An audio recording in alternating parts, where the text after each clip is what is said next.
तो दोस्तों rapid revision course prelims के लिए आगे बढ़ा, ज्योग्राफी की क्लास हुई और जैसे स्लीपी क्लासेस जिस बात पर सरवाइव करता आया है वो चीज़ फिर से यहाँ एक्टिवेट हो गई।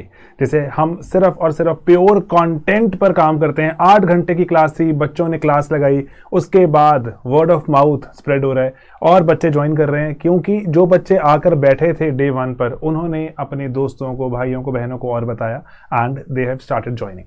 तो इसी जो पूरी प्रक्रिया में अगर इसका रैपिड रिवीजन कोर्स का पार्ट है तो बहुत ही अच्छी बात है, लेकिन अगर नहीं है तो मैं आपको चाहता हूं बताना कि एनवायरनमेंट का अब यहां पर डे आने वाला है और एनवायरनमेंट के डे से पहले कौन से टॉपिक्स कवर होने वाले। मैं आपको पूरी स्लाइड तो नहीं दिखा सकता क्योंकि ये तो बहुत ही एक्सटेंसिव है।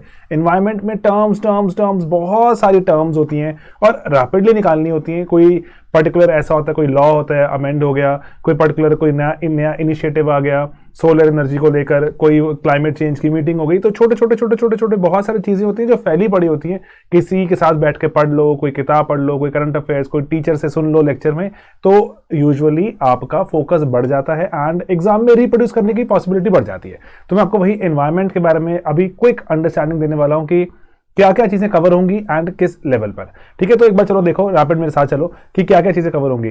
टोटल आपको पता है जो इकोलॉजी एनवायरनमेंट जो 6 कंपोनेंट्स में यहां पर एग्जिस्ट करते हैं। Ecology, ecosystem, pollution and energy में रिन्यूएबल एनर्जी बहुत ही इंपॉर्टेंट रहता है। क्लाइमेट चेंज, इसकी इंपॉर्टेंस बढ़ती ही जा रही है एंड बायोडाइवर्सिटी, एग्रीकल्चर। ठीक है, तो ये 6 ओवरऑल एरियाज, जैसे मैं आपको इसमें से एक बताऊं, अगर टर्म्स देखना, आप सिर्फ मैं आपको टर्म्स के थ्रू चाहता हूं बताना यहां पर। अगर आपको ये टर्म्स क्लियर हो जाती हैं, यूपीएससी प्रीलिम्स क्रैक करने की पॉसिबिलिटी ड्रास्टिकली इंप्रूव हो जाती है। ओके, जैसे टर्म्स कौन सी हैं? इकोसाइड है ना, इकोलॉजिकल आर्मेगेडन, इसका मतलब क्या है? ट्रॉपिकलाइजेशन पता है? बोरियलाइजेशन क्या है? कि जैसे जैसे अगर एनवायरनमेंट गर्म हो रहा है तो आर्कटिक भी तो गर्म हो रहा है, तो जो चीजें टेम्परेट में एग्जिस्ट करती थी अब वो आर्कटिक की तरफ बढ़ रही हैं। जहां पे कोई पहले लाइफ नहीं थी या बहुत कम लाइफ थी, अब बढ़नी शुरू हो जाएगी, बोरियलाइजेशन है ना। ये टर्म्स जानते रहोगे तो फायदे में रहोगे।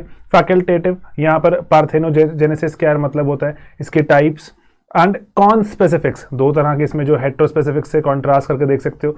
इकोलॉजिकल एम्पलीट्यूड, स्टैंडर्ड यूपीएससी में सवाल पूछे जाने वाली जो टर्म्स होती हैं वो हम बात कर रहे हैं। इकोफीन, इकोटाइप, इको स्पीशीज, कम्युनिटी में जो यहाँ पे अगर आप देखो तो टाइप्स ऑफ सेनोसिस कौन से हैं, जूसेनोसिस, फाइटोसेनोसिस, माइक्रोबायोसेनोसिस, है ना।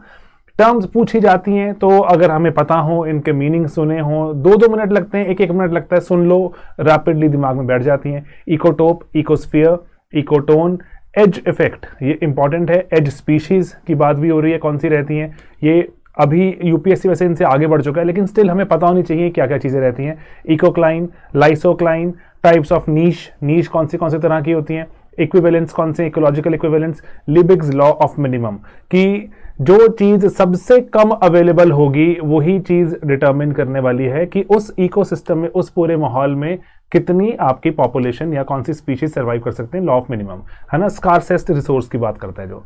एबायोटिक कंपोनेंट्स, है ना। एंड यहाँ पर जो वेरियस रूल्स, ये तो एनसीईआरटी में दिए हुए, जैसे आइलैंड्स रूल वगैरह एनसीईआरटी में भी गिवन है।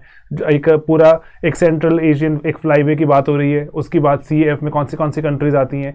ब्रूमेशन, जो क्रिप्टोबायोसिस, इसके टाइप्स, क्रिप्टोबायोसिस होता है कि बहुत ठंडे इलाकों में यूजुअली वैसे देखा जाता है कि जो बहुत सारी स्पीशीज सो जाती हैं, है ना, और रादर जो लाइफ नहीं दिखाती हैं, रादर सोने की बात नहीं कह सकते, कि लाइफ नहीं दिखाती। एंड इसके टाइप, है ना, जो अगर एक एक्सपर्ट से सुन लेते हो तो आपको और जो क्लैरिटी हो जाती है। यूपीएससी क्रिप्टोबायोसिस को अलग अलग तरह से पूछ रहा है, ठीक है। फंजाई तो यूपीएससी का थोड़ा फेवरेट हो गया। लास्ट टाइम तो जो गुच्ची पढ़ लिया था, गुच्ची के बारे में जो सवाल भी पूछा गया, पढ़ाया हुआ था, तो जाके सॉल्व करना रिलेटिवली ईजियर होता है। एंड देन सिम्बायोसिस, कैसे पैरासाइट्स कैसे एग्जिस्ट करते हैं। माइकोटॉक्सिन्स, अगेन यही जो फंजाई, मोल्ड्स वगैरह से जुड़े हुई चीजें हैं, ये तो बहुत टाइम से यूपीएससी पूछ रहा है। तो यूपीएससी के रादर ये हमारे देश भर में देखने को मिलती है, इसलिए बात यहाँ पे है। प्रोडक्टिविटी जो प्राइमरी होगी, सेकेंडरी होगी, है ना, इसके बारे में जानना, डिफरेंट इकोसिस्टम्स में and so on so fourth. मैं आपको पूरी पीपीटी नहीं दिखा सकता, ये देखो मैं आपको अगर दिखाऊं तो ये दिखा नहीं क्योंकि टाइम बहुत लग जाएगा। This is your stuff of 8 hours, है ना। 8 घंटे जो आपको सब चीजें पढ़नी है, वेरियस चीजें पढ़नी है। तो मैं आपको ये पूरा स्लाइड पूरा का पूरा ये दिखा रहा हूं। And again this is important, है ना। छोटी चीजें हैं, अगेन जो various energy, offshore, onshore, wind, tidal, है ना, कौन सी कैसे बन रही हैं, और वेरियस जो छोटे सरकार की स्कीम्स हैं, और वेरियस जो जैसे स्टार सी अलायंस एटसेट्रा, है ना, क्या कुछ।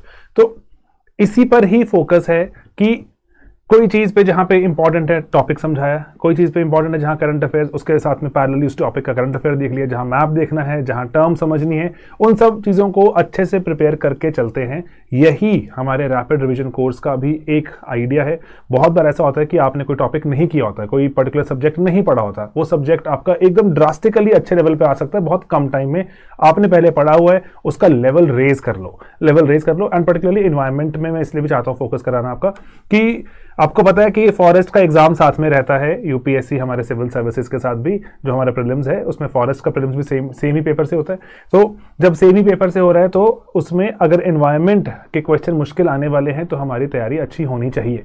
ज़्यादा भी आते हैं एंड मुश्किल भी आते हैं, तो इसीलिए इसको अच्छे से जो प्रिपेयर करके तैयार करके प्लीज़ जाना। ऑलराइट, तो यही बस एक छोटा सा आपके साथ आइडिया था कि जो sharing various stuff, various things that will be sharing, and आपको थोड़ा सा यहाँ पे कॉन्फिडेंस प्रोवाइड करना कि चीज़ें पढ़ाई करने से ही सॉल्व होंगी। अगर पढ़ाई नहीं करेंगे तो नहीं होंगी सॉल्व, है ना। हवा में थोड़ी ना समझ आ जाएगा हमें कि पंचामृत बताओ क्या होता है, ऐसे कौन गेस कर सकता है, बताओ कि कैसे होगा, क्या होगा।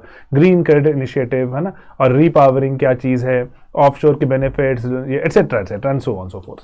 तो इसी के साथ आपको मैं इनवाइट करता हूँ रैपिड रिवीजन कोर्स में। अब इन्वायरमेंट के जो दिन स्टार्ट हो जाएंगे, 2 दिन इन्वायरमेंट चलेगा। एंड इंपॉर्टेंट चीज़ यहाँ पर ये है कि हमारे हर कोर्स कॉस्ट इफेक्टिव है, चाहे वो फुल मॉड्यूल हो, साल भर का कोर्स हो, चाहे वो आपका रैपिड रिवीजन हो, चाहे क्रैश कोर्स हो, है ना। क्रैश कोर्स में फिर प्रीलिम्स स्पेसिफिक चीज़ें पढ़ाई जाती हैं, फुल मॉड्यूल में तो प्री और मेंस दोनों, है ना। देन क्रैश में सिर्फ और सिर्फ prelims oriented, and then rapid revision hard core most important terms and topics right from the basics to the very top most type जो होनी चाहिए चीज़ें दिमाग में, रैपिडली रिवाइज करते हैं। तो इसीलिए टॉप मोस्ट टॉपिक्स होते हैं जो टीचर टॉप प्रायोरिटी मानते हैं, तो ये रैपिड रिवीजन है, ठीक है। तो इसीलिए accordingly you can choose your courses, and हमारे हर कोर्स ही कॉस्ट इफेक्टिव है ताकि ज़्यादा से ज़्यादा बच्चों को उसका फायदा मिल सके, कि कम से कम पैसे के चक्कर में उनके हाथ से अच्छा कोर्स ना जाए। तो that is our basic idea. Alright, ठीक है दोस्तों, तो इसको आप पढ़िए एंड जो दिमाग लगाइए, एफर्ट करिए। एफर्ट किए बिना कुछ नहीं मिलता और मिलना चाहिए भी नहीं, क्योंकि जो एफर्ट कर रहा है वो ही जो जीते, आगे बढ़े, एग्ज़ाम क्रैक करे, चाहे वो किसी भी श्रेणी से आता हो भारत के, आगे बढ़े। यही एक सपना हमारा भी है एंड इसी से ही शायद हम एक बेहतर कल की भी स्थापना कर पाएंगे। ऑलराइट, ठीक है दोस्तों, चलिए मिलेंगे अपने अगले वीडियोज़ में। मेहनत करते रहो, बाय बाय।